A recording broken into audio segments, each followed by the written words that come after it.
Hello students, आज हम इस वीडियो में करेंगे डिटर्मिनेंट के एक्सरसाइज 4.6 के पहले 6 सवाल। तो इसमें जो है हमें कंसिस्टेंसी जो है वो चेक करनी है इस लीनियर जो इक्वेशंस दे रखी हैं उनके सिस्टम की। तो यहाँ पे दो इक्वेशन आपको दे रखी हैं, x + 2y is equal to 2 and 2x + 3y is equal to 3। तो ये जो आपको दोनों इक्वेशन दी हुई है, तो इस सिस्टम को जो है हम इस तरह से लिख सकते हैं कि इसको ax + b के तरीके से लिख सकते हैं। तो ये ऐसा लिखने से जो है इस तरह से लेंगे कि ये 2 × 2 का जो है एक मैट्रिक्स बन जाए, क्योंकि हमारे पास जो दो दे रखी हैं और इसमें दो ही वेरिएबल हैं। तो x जो है वो जो लेंगे 2 × 1 का एक मैट्रिक्स बनाएंगे, यानी कि उसमें 2 रो होंगी और एक कॉलम होगा। और जो है b जो है वो हमने वो भी 2 × 1 का बनाना है। तो इस तरह से इस सिस्टम को जो है हम ax = b के फॉर्म में लिखेंगे। तो a जो है वो हमारा बनेगा 2 × 2 का एक मैट्रिक्स, जिसमें 2 रो और 2 कॉलम होंगी। तो फर्स्ट जो रो है वो इनके कोफिशिएंट से बनेगी, x का कोफिशिएंट 1 और y का कोफिशिएंट 2। इसी तरह से दूसरी वाली रो दूसरी वाली इक्वेशन से बनेगी कोफिशिएंट से, जो 2 और 3 होंगे। और जो x मैट्रिक्स है ये 2 × 1 का होगा, यानी कि 2 रो 1 कॉलम, और इसमें जो है वेरिएबल आएंगे दोनों के x और y। और जो b है वो जो राइट साइड में हमारे को कांस्टेंट टर्म्स दे रखी हैं उनसे जो है बनेगा, वो हो जाएगा 2 और ये 3। तो अब हम देख रहे हैं क्योंकि a जो है वो 2 × 2 का मैट्रिक्स है, 2 रो 2 कॉलम है, और x जो है 2 × 1 का, यानी कि 2 रो हैं और 1 कॉलम है। तो अगर हम इन दोनों को मल्टीप्लाई करते हैं a और x को, तो हमारे को जो है 2 × 1 का एक मैट्रिक्स b मिलेगा। तो ये जो है इस तरह से ax = b है। तो हम अब इसको जो है इसकी कंसिस्टेंसी चेक करने के लिए देखते हैं कि ये इसका डिटर्मिनेंट a का कितना आता है। तो इसका डिटर्मिनेंट के लिए जो है हम इसके ब्रैकेट हटा के वर्टिकल लाइंस लगा देंगे, डिटर्मिनेंट का सिंबल। तो 1 को 3 से मल्टीप्लाई करेंगे तो 3 हो जाएगा, और 2 को 1 से जब मल्टीप्लाई करते हैं तो 4 आता है। और इस तरह से -1 जो है हम देखते हैं कि 0 के इक्वल नहीं है। इसका मतलब जो है ये नॉन सिंगुलर मैट्रिक्स है, क्योंकि अगर इसकी वैल्यू 0 आती तो ये सिंगुलर होता। तो जैसा कि आप सिंगुलर मैट्रिक की डेफिनेशन से जानते हैं, तो ये क्योंकि 0 नहीं आया है, -1 आया है, या 0 के अलावा और कोई भी इंटीजर आ जाता तो, या कोई भी नंबर आ जाता, तो वो नॉन सिंगुलर मैट्रिक्स होता। तो नॉन सिंगुलर मैट्रिक्स है, तो इसका मतलब इसका इन्वर्स जो है निकाला जा सकता है। इन्वर्स किसी मैट्रिक्स का तभी नहीं निकाला जा सकता अगर उस मैट्रिक्स का डिटर्मिनेंट 0 के इक्वल होता है। तो यहाँ पर आपको ए इन्वर्स एग्जिस्ट कर रहा है। इसका मतलब जो है ये सिस्टम जो है वो क्या है, उसको हम इससे इसका सॉल्यूशन निकाल सकते हैं। तो ये इसकी कंसिस्टेंसी जो है वो प्रूव होती है कि the system of equations are जो है कॉन्स्टिटेंट। तो कॉन्स्टिटेंट हैं, यानी कि उनका सॉल्यूशन निकाला जा सकता है। हिंदी में इसको संगत बोलते हैं। तो क्वेश्चन नंबर 2 जो है इसमें भी कंसिस्टेंसी निकालनी है। इसमें भी दो जो है लीनियर इक्वेशन दे रखी हैं। पहले वाली है 2x - y = 5 और दूसरी दे रखी है x + y = 4। तो इस में जो है एक सिस्टम ऑफ इक्वेशन जो है उसको हमारे पास दोनों इक्वेशंस हैं, और दोनों को जो है हम ax = b की फॉर्म में हम इसको लिख सकते हैं। तो इस तरह से लिख देने से जो है हमारे पास ax = b इस फॉर्म में लिखेंगे। तो a जो है इसके दोनों जो आपके इक्वेशंस हैं उनके कोफिशिएंट से आएगा, x जो है वेरिएबल से आएगा, और b जो है कांस्टेंट टर्म से आएगा। तो फर्स्ट वाले के कोफिशिएंट हुए लाइन के 2 और -1, और दूसरी वाली के हुए 1 और 1। और x जो है जैसा बताया गया वेरिएबल से आएगा, तो दो वेरिएबल हैं x y, उनसे 2 × 1 का बना लेंगे। और b जो है वो हमारे पास कांस्टेंट टर्म्स आएंगी जो राइट साइड में है 5 और 4। तो इनसे आ जाते हैं। तो इस तरह से जो है हम a और x और b निकाल लेंगे। तो अब जो है कंसिस्टेंसी चेक करने के लिए हम इसका a का डिटर्मिनेंट चेक करते हैं कि अगर इसका डिटर्मिनेंट 0 आएगा तो फिर जो है वो जो है सिंगुलर मैट्रिक्स होगा, और अगर 0 नहीं आएगा तो नॉन सिंगुलर होगा। तो यहाँ हम देख रहे हैं 2 को 1 से करेंगे तो 2, और 1 को -1 से करेंगे -1, लेकिन साइन बदलने से वो प्लस का 1 हो जाता है। तो ये 3 आया, जो कि 0 नहीं है। इसका मतलब ये जो मैट्रिक्स A है जो हमने बनाया बनाया था जिसकी फर्स्ट रो 2 -1 है और सेकंड 1 1 है, ये एक नॉन सिंगुलर मैट्रिक्स है। नॉन सिंगुलर मैट्रिक्स उसे कहते हैं जिसका डिटर्मिनेंट जो है की वैल्यू जो है 0 ना आए, तो 0 आती है तो वो सिंगुलर मैट्रिक्स होता है। तो इस तरह से ये नॉन सिंगुलर मैट्रिक्स है। इसका मतलब इसका इन्वर्स जो है एग्जिस्ट करेगा, तो इन्वर्स एग्जिस्ट करता है तो इसका मतलब इसका सॉल्यूशन निकाला जा सकता है। तो सॉल्यूशन निकाला जा सकता है तो इसका मतलब ये जो सिस्टम है वो कंसिस्टेंट है। तो कंसिस्टेंट होने के लिए जो है हमारे को ये देखना होता है कि डिटर्मिनेंट 0 है कि नहीं है। सबसे पहले तो हम डिटर्मिनेंट को 0 देखते हैं, लेकिन अगला जो क्वेश्चन आएगा वो जो है आपको पास उसमें जो है डिटर्मिनेंट 0 आ जाएगा और फिर उसके लिए आगे हम देखेंगे कि उसकी कंसिस्टेंसी कैसे चेक की जाती है। तो ये क्वेश्चन में तो जो है सिस्टम कंसिस्टेंट था।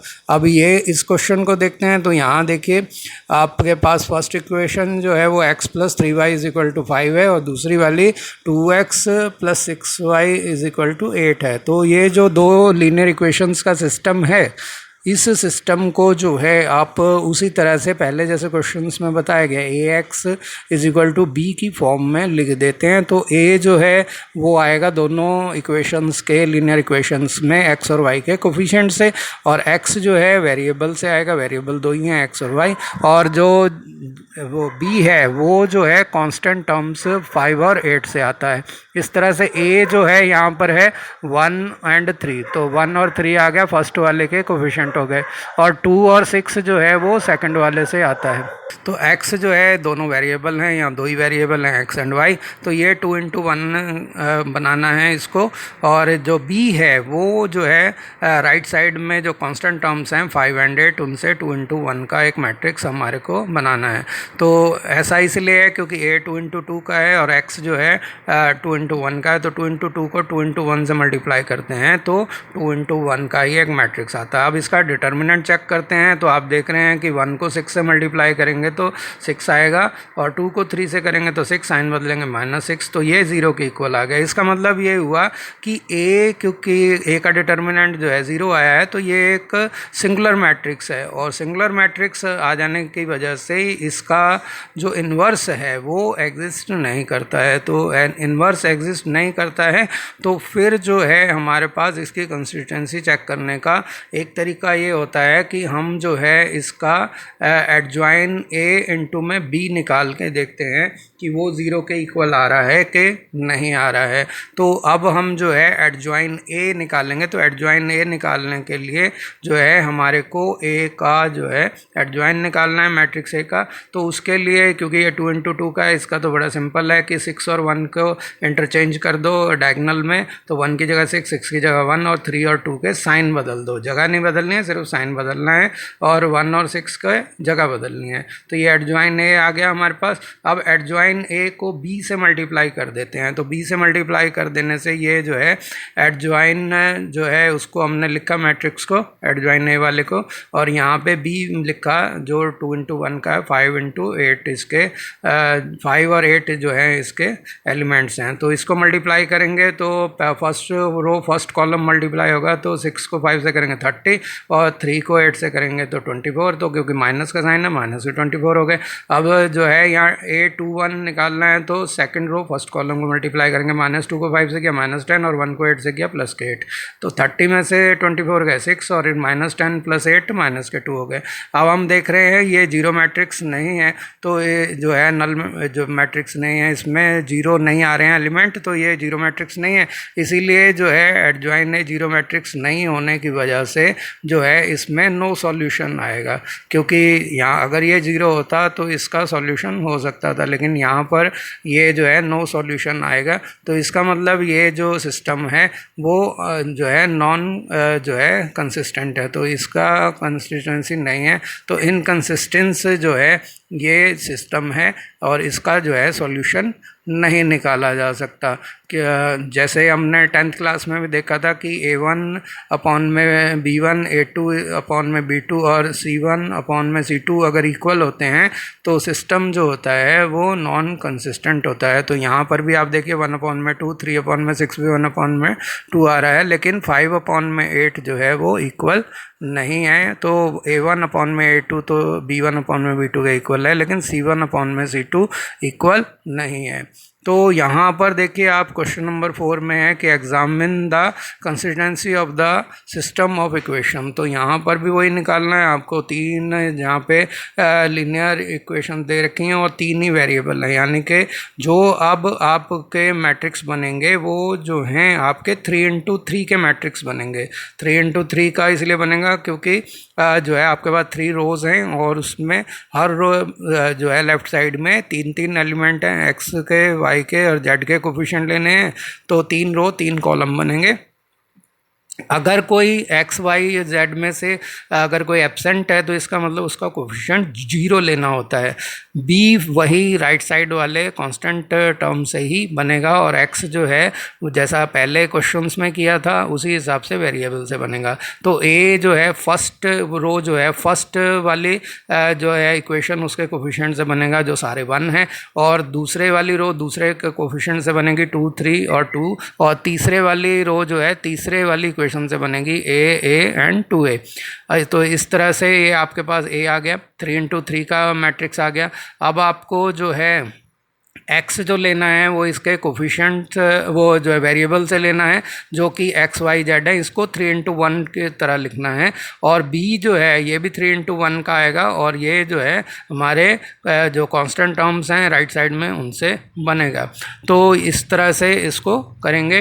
अब ये 3×3 इंटू में 3×1 करेंगे तो 3×1 का बी आ जाता है। तो ए 3×3 है, वो एक्स जो है 3×1 है, तो 3×3 को 3×1 से मल्टीप्लाई करते हैं तो बी जो है 3×1 का आता है। अब इसका डिटर्मिनेंट चेक करते हैं। तो एक तो तरीका यह है कि 1, 1, 1 के कोफिशिएंट ले ले, लेकिन हम जो है प्रॉपर्टीज़ यूज़ करके करते हैं। तो यहाँ फर्स्ट कॉलम में से को सेकंड कॉलम में से सब्ट्रैक्ट कर देते हैं, तो 0, 1, 0 फर्स्ट कॉलम आ गया, और इसी तरह फर्स्ट कॉलम को थर्ड में से सब्ट्रैक्ट करें तो 1 में से 1 गया 0, 2 में से 2 गया 0 और 2a में से a गया तो a। अब जो है फर्स्ट वाले रो में क्योंकि 2 0 आ गए तो रो के जो है अलॉन्ग इसको एक्सपेंड करते हैं। तो इस तरह से हम देखते हैं इसकी वैल्यू a आती है जो कि 0 नहीं है। इसका मतलब जो ये इसका डिटर्मिनेंट a का जो है 0 नहीं आया है, इसका मतलब a जो है वो नॉन सिंगुलर जो है मैट्रिक्स है। तो नॉन सिंगुलर है तो इसका मतलब ये कंसिस्टेंट है क्योंकि इसका a इन्वर्स एग्जिस्ट कर रहा है। तो a इन्वर्स एग्जिस्ट करता है, इसलिए ये जो सिस्टम हुआ आपका वो कंसिस्टेंट होता है। जैसा कि हमने क्वेश्चन 1 और 2 में भी देखा था कि अगर जो है ये नॉन सिंगुलर मैट्रिक्स आते हैं और a इन्वर्स एग्जिस्ट करता है तो उस कंडीशन में जो क्या होते हैं कि सिस्टम जो होता है इक्वेशंस का वो कंसिस्टेंट होता है। तो इस वाले फोर्थ क्वेश्चन में भी फर्स्ट और सेकंड क्वेश्चन की तरह जो ये सिस्टम है वो जो है कंसिस्टेंट है क्योंकि इसका a का डिटर्मिनेंट जो है वो 0 के इक्वल नहीं आया है। उम्मीद है ये क्वेश्चन आपको अच्छे से समझ में आ गया होगा। अब जो है हम फिफ्थ क्वेश्चन करते हैं और फिफ्थ क्वेश्चन में जो है वो इस तरह से है कि इसमें एग्जामिन करना है कंसिस्टेंसी क्या है। तो इसमें जो है क्वेश्चन वही 3×3 का ही बनेगा, लेकिन सावधानी ये रखनी है कि सेकंड वाला जो आपके पास इक्वेशन है उसमें x की टर्म नहीं दे रखी है और थर्ड वाले में z की टर्म नहीं दे रखी है। तो जो टर्म नहीं दे रखी होती उसके कोफिशिएंट हम 0 लेते हैं, उसको ब्लैंक नहीं छोड़ना है और प्लेस भी ठीक से भरना है। तो ये थोड़े से सावधानी के साथ ये क्वेश्चन करने पड़ते हैं। तो यहाँ जो सिस्टम दे रखा है उसको जो है हम वही पहले की तरह ax = b की फॉर्म में हम लिखेंगे और जो है वही लिखते हैं कि the system of the equation can be written in the form of ax = b where a जो है वो मैट्रिक्स जो बनेगा वो 3×3 का वो फर्स्ट वाली रो उसके फर्स्ट लाइन जो लाइन की इक्वेशन है उसके कोफिशिएंट से यानी कि 3 - 1 - 2 से, और दूसरे वाली जो है x क्योंकि टर्म नहीं है तो 0 और y का कोफिशिएंट 2 है और z का -1 है। इसी तरह से तीसरी रो तीसरी लाइन से बनेगी, इसमें जो है z नहीं है तो z के लिए 0 आएगा, z का कोफिशिएंट 0 होगा। और x जो है वो वेरिएबल्स से बनेगा, तो वेरिएबल्स इसमें x y z हैं तो x y z लिखेंगे और 3×1 का बनाना है इसको। और क्योंकि a इंटू थ्री है, एक्स जो है 3 इंटू 1 है, तो इनका प्रोडक्ट जो होगा वो 3 इंटू 1 का होगा, इसलिए बी को भी 3 इंटू 1 की फॉर्म में जो है राइट साइड में जो कांस्टेंट टर्म है उनसे बना दिया। अब ए का जो है हम डिटर्मिनेंट निकालते हैं, तो डिटर्मिनेंट निकालने के लिए जो है हम इसको डिटर्मिनेंट की फॉर्म में लिख देंगे मैट्रिक्स को, यानी कि ब्रैकेट्स हटा के उसकी जगह वर्टिकल लाइंस लगा देंगे। अब जो है हमारे पास देख रहे हैं कि फर्स्ट वाली रो में 3 है, सेकंड वाली रो में 0 है और थर्ड वाली में भी 3 है, तो अगर हम एक 0 और बना दें तो इजीली हम इसको सॉल्व कर सकते हैं। वैसे चाहें तो डायरेक्ट भी किया जा सकता है, लेकिन यहाँ हम क्या करते हैं क्योंकि फर्स्ट रो दोनों में कुछ नहीं किया है, तीसरी वाली में से फर्स्ट को रो को माइनस कर देंगे, तो 3 में से 3 है 0, -5 में से -1 माइनस करेंगे तो यहाँ पे माइनस के 4 आएंगे, तो -5 माइनस के 1 जो है माइनस के 4 हो गए, और 0 में से -2 गया तो प्लस के 2 आ जाते हैं। तो इस तरह से हम फर्स्ट कॉलम में देख रहे हैं हमारे पास 2 0 आ गए हैं, तो जो है कॉलम के अलोंग इसको एक्सपेंड करते हैं, तो फर्स्ट कॉलम को छोड़ के बाकी वाले एलिमेंट 3 के साथ मल्टीप्लाई हो जाएंगे। तो यहाँ 4 को 2 से मल्टीप्लाई करेंगे तो 4 आएगा, और -4 को -1 से करेंगे प्लस के 4, साइन बदलेंगे तो माइनस के 4 आएगा। अब ब्रैकेट में क्योंकि 4 - 4 है तो वो 0 हो गया, तो 3 इंटू 0 जो है 0 हो जाता है। इसका मतलब ये हुआ कि ए जो है वो है आपका सिंगुलर मैट्रिक्स, क्योंकि इसके डिटर्मिनेंट की वैल्यू जो है वो 0 आई है। क्योंकि ये सिंगुलर मैट्रिक्स है तो नेचुरली इसका इन्वर्स जो है वो एग्जिस्ट नहीं करेगा, तो ए जो है is a singular matrix, therefore A inverse doesn't exist. तो ये जो है हमारे पास आ गया कि ये एग्जिस्ट नहीं करता है, और उस कंडीशन में जब ए इन्वर्स एग्जिस्ट नहीं करता है तो हम एडजॉइन ए निकालते हैं और उसको बी से मल्टीप्लाई करके इसकी कंसिस्टेंसी चेक करते हैं। तो यहाँ पर हम इसका एडजॉइन निकालने के लिए A11 निकालेंगे, तो फर्स्ट कॉलम को छोड़ के बाकी वाले एलिमेंट इसमें आ जाएंगे, यानी कि ये 2 इंटू 2 का जो बनेगा इसमें 2 -1 -5 और 0, क्योंकि 1 और 1 2 के इक्वल है, तो यहाँ पे इवन नंबर है तो प्लस का साइन आएगा, तो 2 को 0 से किया 0 और -5 को -1 से करेंगे प्लस के 5, साइन बदलेंगे -5, तो इस तरह से A11 आया -5। अब मैं इसको कॉलम की फॉर्म में लिख रहा हूँ, क्योंकि रो है, वैसे रो के निकालना कॉलम की फॉर्म में लिखना है, तो इसीलिए लिख रहे हैं क्योंकि हमारे को एडजॉइन करने के लिए से कॉलम फॉर्म में लिखना है, तो गलती ना हो इसलिए हम उसी तरह से लिखते हैं। तो A12 लिख रहे हैं, 1 2 ऑड नंबर है, 1 + 2 ऑड है, तो इसको जो है माइनस बाहर लगेगा, और जो है फर्स्ट रो सेकंड कॉलम को छोड़ के बाकी वाले एलिमेंट लिख देंगे और इनको सॉल्व करेंगे तो हमारे पास -3 आते हैं। तो A12 हो गया -3। अब A13 निकाल रहे हैं, तो यानी कि -2 का कोफिशिएंट निकालेंगे कि 1 + 3 जो है वो 4 होता है, इवन नंबर है तो प्लस का साइन आएगा, और फर्स्ट रो थर्ड कॉलम को छोड़ के बाकी वाले एलिमेंट, यानी कि फर्स्ट रो आएगी 0 2 और सेकंड रो आएगी 3 -5। तो ये हमारे पास आ गया। अब इसको सॉल्व करते हैं, तो -5 को 0 से करेंगे तो 0, 3 को 2 से करेंगे 6, साइन बदलेंगे -6, तो A13 जो है -6 आ गया, यानी कि -2 का जो कोफैक्टर है वो -6 है। तो अब A21 निकालना है, यानी कि 0 का कोफैक्टर निकालना है, क्योंकि 2 + 1 3 होता है, ऑड नंबर है तो माइनस का साइन लगेगा, और सेकंड रो फर्स्ट कॉलम को छोड़ के बाकी वाले एलिमेंट, यानी कि फर्स्ट रो होगी -1 -2 और सेकंड रो होगी -5 0। अब इनको सॉल्व करेंगे तो -1 को 0 से करेंगे तो 0 आएगा, बाहर माइनस का साइन आई, और -5 को -2 से करेंगे प्लस के 10 और साइन बदलेंगे -10, तो माइनस इंटू -10 जो है प्लस के 10 हो गए। अब A22 निकालना है हमारे को, यानी कि 2 का जो है कोफैक्टर हमारे को निकालना है। तो A22 तो 2 + 2 जो है क्योंकि इवन नंबर होता है तो इसीलिए जो है ये इवन नंबर है तो साइन तो पॉजिटिव आएगा, और सेकंड रो सेकंड कॉलम को छोड़ के बाकी एलिमेंट यहाँ लिखे जाएंगे। तो यहाँ पर जो है सेकंड रो सेकंड कॉलम को आपने छोड़ दिया, तो पहली वाली रो आई 3 -2 और दूसरे वाली आई 3 0, तो यहाँ पे 3 0 आएगा। तो ये हो गया। अब जो है इसको सॉल्व करते हैं, तो 3 को 0 से करेंगे 0 और 3 को -2 से करेंगे -6, साइन बदलेंगे प्लस के 6। इस तरह से A22 आ गया 6, यानी कि 2 का कोफैक्टर हो गया 6। A23 निकालना है, यानी कि -1 का कोफैक्टर निकालना है। 2 + 3 जो है ऑड नंबर है इसलिए माइनस का साइन आएगा, तो सेकंड रो थर्ड कॉलम को छोड़ के बाकी वाले एलिमेंट लिखेंगे। तो ये 3 -1 first row, third second row होगी 3 -5। इसको सॉल्व करेंगे तो माइनस साइन बाहर है, 3 को -5 से करेंगे माइनस के 15 और 3 को -1 से करेंगे माइनस के 3, साइन बदलेंगे प्लस के 3, तो -12 को माइनस से करेंगे तो प्लस के 12 आ गए। अब A31 निकालना है, 31 का मतलब है 3 का कोफैक्टर निकालना है, तो 3 + 1 इवन है तो प्लस का साइन आएगा। अब जो है थर्ड रो फर्स्ट कॉलम को छोड़ के बाकी एलिमेंट यानी कि -1 -2 और 2 -1 आएंगे। -1 को -1 से करेंगे प्लस का 1 और 2 को -2 से करेंगे -4, साइन बदलेंगे प्लस के 4, तो ये आ गया 5। अब A32 निकालना है, A32 का मतलब -5 का कोफैक्टर निकालना है। 3 + 2 ऑड नंबर है तो माइनस का साइन आएगा, और यहाँ पर जो है थर्ड रो सेकंड कॉलम को छोड़ के बाकी एलिमेंट यानी कि 3 0 और -2 -1 आएंगे। अब इनको बाहर माइनस का साइन, 3 को -1 से करेंगे -3 और 0 को -2 से करेंगे तो 0 आता है, तो ये -3 को माइनस से करेंगे तो प्लस के 3 आ गए। अब हमारे पास -5 का कोफैक्टर है प्लस के 3। अब A33 निकालना है यानी कि 0 का कोफैक्टर हमारे को निकालना है, तो थर्ड रो थर्ड कॉलम को छोड़ के बाकी वाले एलिमेंट आ जाएंगे यानी कि 3 -1 एंड 0 2।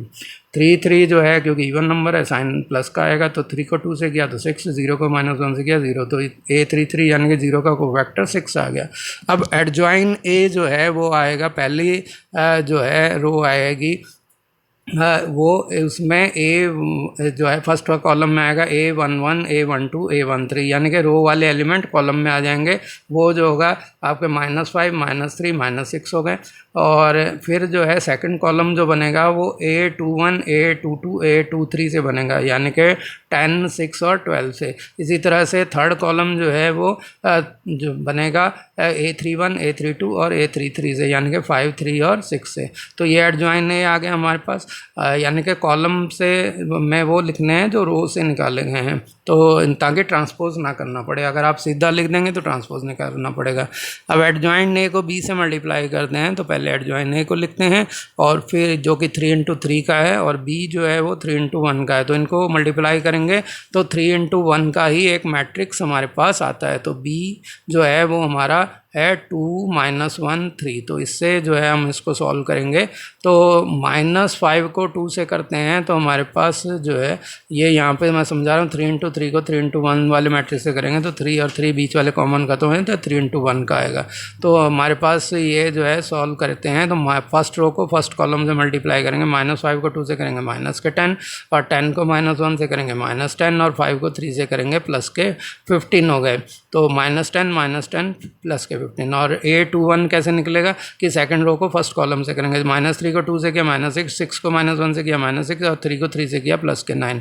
अब A जो है 31 निकालना है तो थर्ड रो को फर्स्ट कॉलम से, -6 को 2 से किया -12, 12 को -1 से किया -12 और 6 को 3 से किया तो 18 हो गया। तो ये आ गया हमारे पास।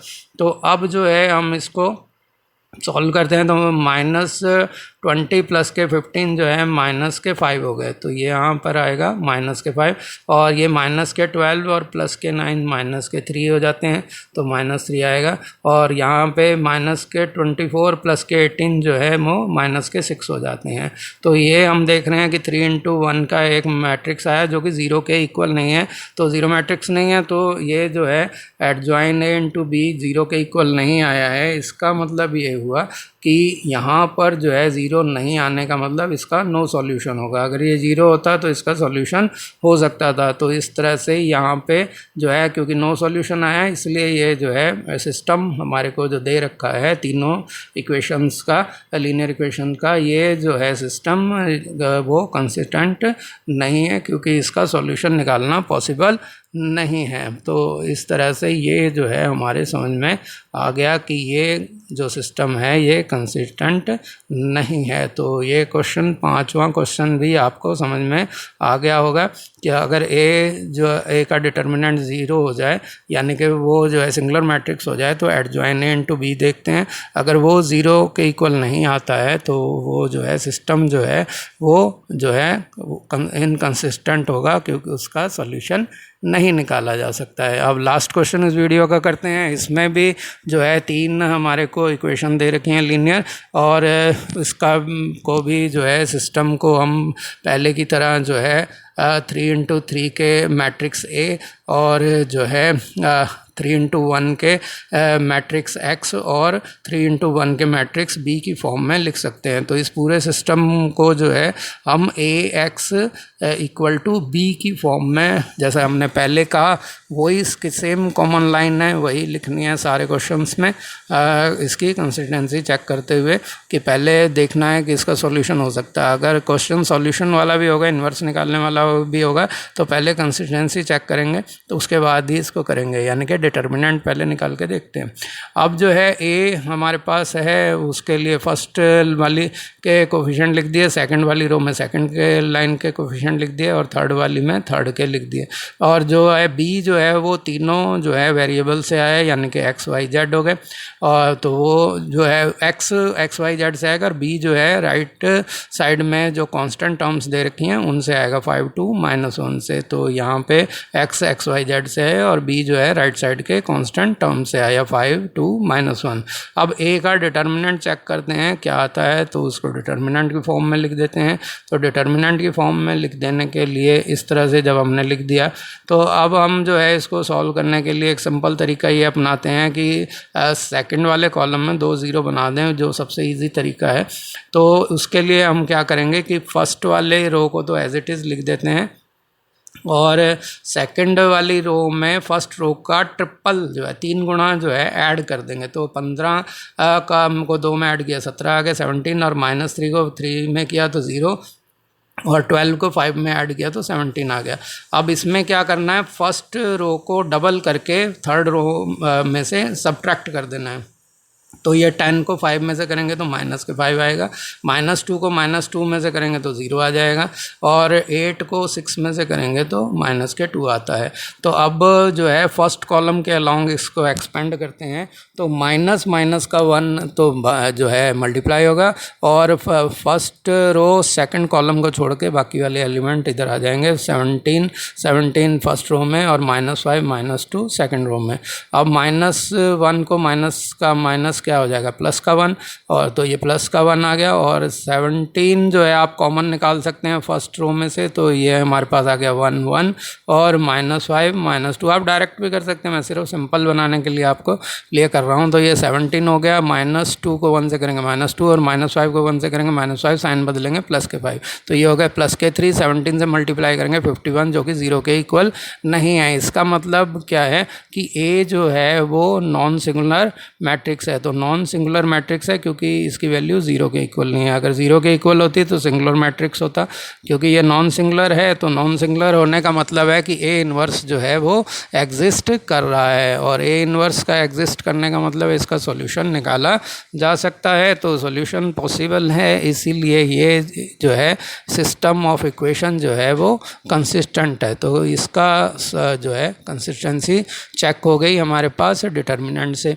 तो उम्मीद है आपको ये क्वेश्चंस जो वीडियो है पहले 6 का वो अच्छे से समझ में आ गया होगा। इससे आगे के वीडियो देखने के लिए जो है प्लेलिस्ट में जाके जो है डिस्क्रिप्शन में चेक कर लें, और जो है आगे के वीडियो वहाँ आपको मिल जाएंगे। मेरे वीडियो को पसंद आया तो लाइक कीजिए और चैनल को सब्सक्राइब करना ना भूलिए। धन्यवाद।